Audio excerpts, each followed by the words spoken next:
Selamat datang di Kampung Adat Praijing. Disinilah tradisi dan adat istiadat Sumba masih dipegang teguh. Memang kampung adat ini cuma salah satu dari sekian banyak desa adat yang masih bertahan di Sumba.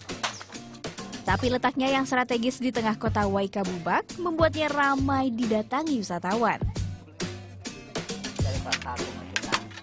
Di sini kita bisa melihat keseharian masyarakat lokal, terutama ina-ina atau para mama di rumah adat yang mereka sebut uma. Ada 40 rumah di kampung ini yang dihuni sekitar 300 orang. Di Sumba, terutama di kampung-kampung adatnya, memang rumah-rumah tradisional seperti ini masih dijaga ya. Masyarakatnya masih tinggal di rumah-rumah mereka yang seperti ini. Atapnya bentuknya tinggi menjulang, runcing ke atas seperti itu ya. Ini juga menurut mereka itu mencerminkan hubungan mereka yang harus selalu ingat kepada Tuhannya. Uma adalah tempat multifungsi.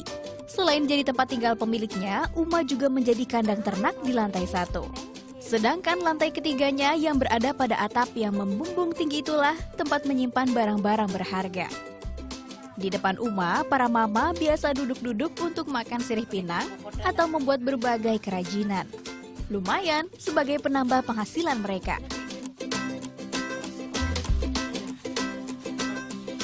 Nih, jadi salah satu kegiatan mama-mama di Sumba itu salah satunya ya buat kerajinan, anyaman dari daun pandan ya ini mama. Iya. Jadi daun pandan ini banyak sekali gunanya. Kalau sudah dianyam, dibuat kerajinan, bisa buat menampung bahan-bahan makanan seperti ini, bisa buat beras, menampung sayur, bahkan dianyam jadi tikar yang kita duduk ya mama. Iya. Dan tas ini juga nih, tas cantik banget kan?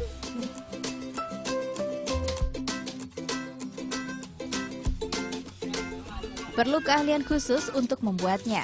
Para mama yang sudah terbiasa dari kecil ini tentu sudah cekatan ya. Berbeda dengan saya yang masih belajar.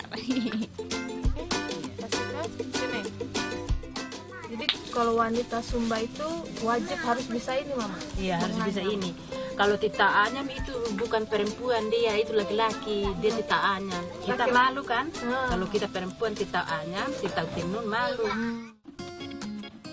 Berkunjung ke Kampung Praijing tidak hanya mendapatkan suasana perkampungan tradisional, tapi juga pengalaman mengenal kearifan lokal.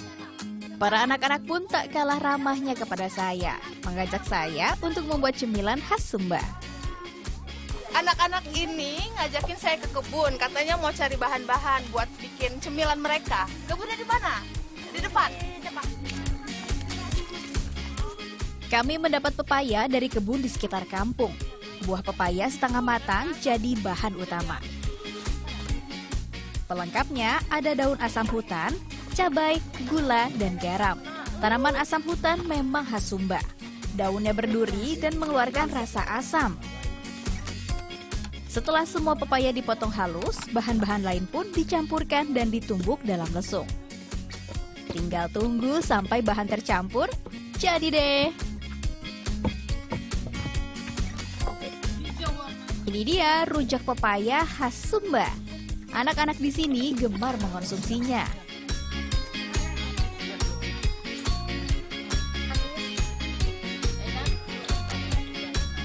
Kepedesan dia. Saya juga kepedesan ini sebenarnya. Ini dia nih rujaknya orang Sumba ya, cemilan sehari-hari lah. Rasanya sedikit pedas karena dicampur cabai. Ada asamnya juga dari daun pohon asam, terus manisnya dari pepaya. Jadi manis, garam, asam, pedas, asin juga dari garam, tapi enak. Namanya juga rujak. Panganan sederhana yang menggugah selera.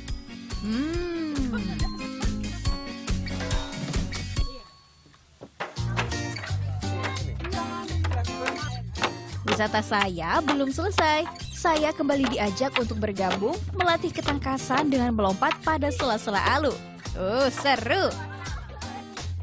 Di Sumba, permainan ini disebut Kagoro Kana Alu.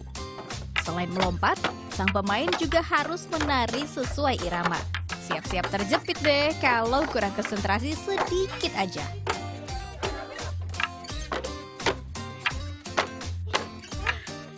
Kagoro Kana Alu.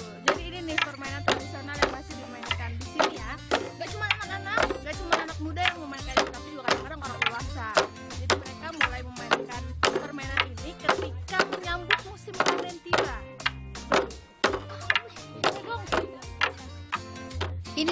sepenggal kisah perjalanan saya di Sumba Barat. Menelusuri keberagaman tradisi di tengah modernisasi. Sungguh jadi pengalaman unik di hati.